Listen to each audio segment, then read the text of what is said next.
Let's start with last Saturday. Obviously, you get to Bradford for the game to then get called off an hour and a half or so before kick-off. Lots of fans had travelled, obviously, for no game. What was that like for everybody? Yeah, I think it was disappointment. We was up raring to go. Obviously, getting there into the stadium as well, and I just want to sort of say how grateful us lads are for the fans making that journey. I think it's really important for them to know that it's important to us, their support, and I think there's fans there that have made the huge distance, paid money to get there, to not watch us play. So we definitely have that in mind, and I think we definitely owe them one this weekend. Yeah. On a more sort of personal note, excluding the opening day at Sutton, you've featured in every game so far this season. There's only McCoy Langstaff and Dan Crowley that have featured in more. I know a lot of fans refer to you as sort of Mr. Consistent, always know they're going to get a good shift every week. How would you rate your performances so far this season? I think this season's been a little bit different. I've been playing in probably more positions than I'm used to, filling in different sort of roles. But I think my best interest is the team at the end of the day, and I think if I can fill in a position that needs filling, and hopefully do a good job in that, I think I'm happy to do that. I think lately I've been sort of back into the position I know sort of best. So now it's just focusing on those performances and probably more importantly the results now. I don't know whether it's playing in more positions that's kind of a cause of this, but as I said, you featured in 33 or 34, but only started 16. Is that frustrating when you're clearly so consistently ready and fit every week?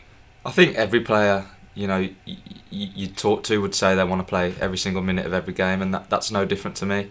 I feel like I feel like with different positions sometimes it takes a bit away from getting that consistency in one position.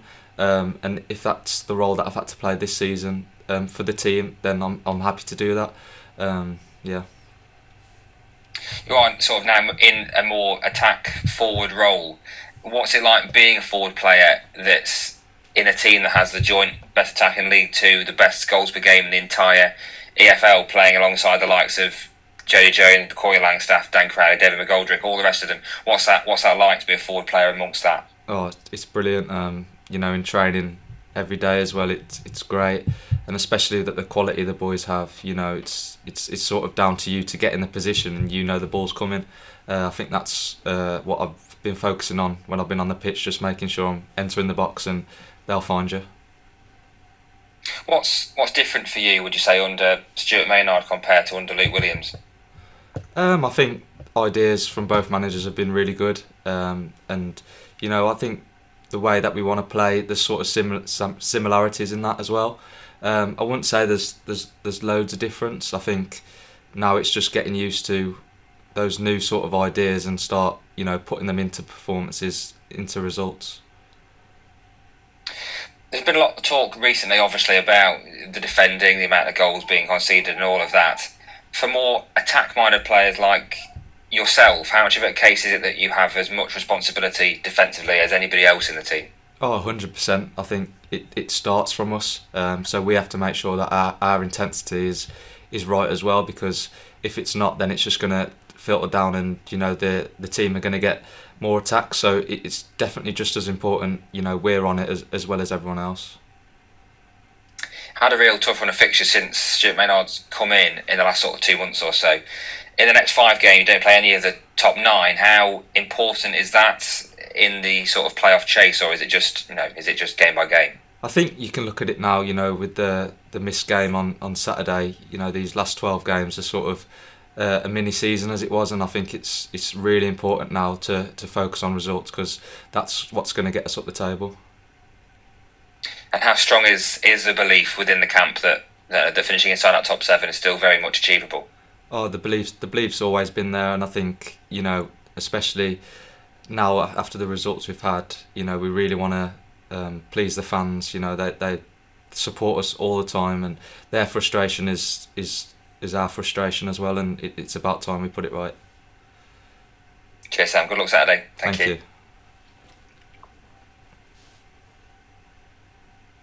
Hi, Sam. Oh yeah.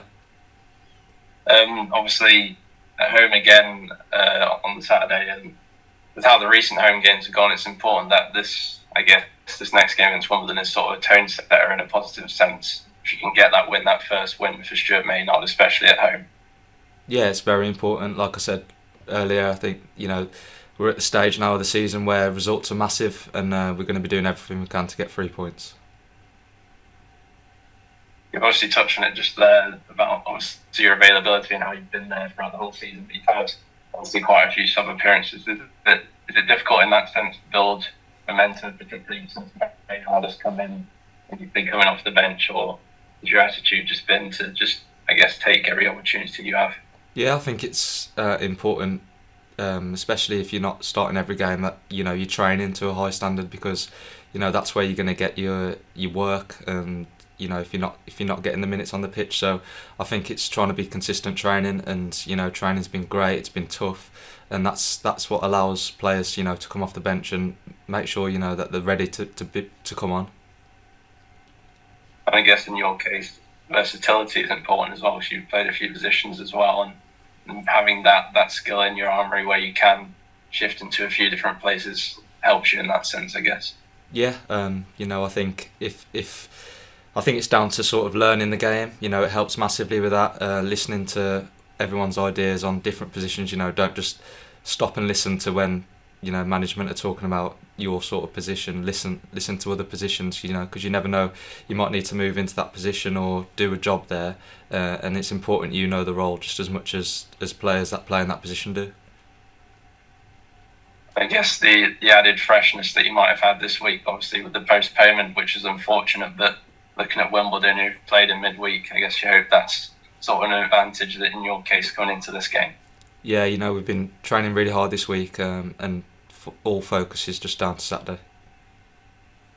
Cheers, thank you.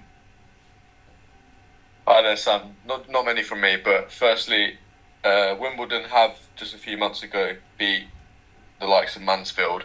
What kind of challenges and threats do you think that they pose as a side?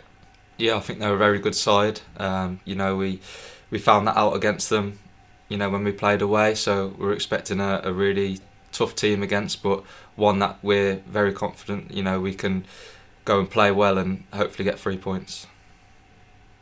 And what do you make of the competition in terms of the league, in terms of teams that are slightly lower down the table can still take points off those in the upper echelons of the table? Do you think that makes for a kind of every game is a real battle? Yeah, of course, and we don't take any game for granted. I think, especially this league, the step higher from last season. It's important we focus on our performance and make sure we do the job for us. And obviously, coming down to the back end of the season, is it now every game's a final? Every game is a must win to get up that table? Yeah, like I said, now these last games are really important for us to start picking up results and points. And that's what we're looking to do.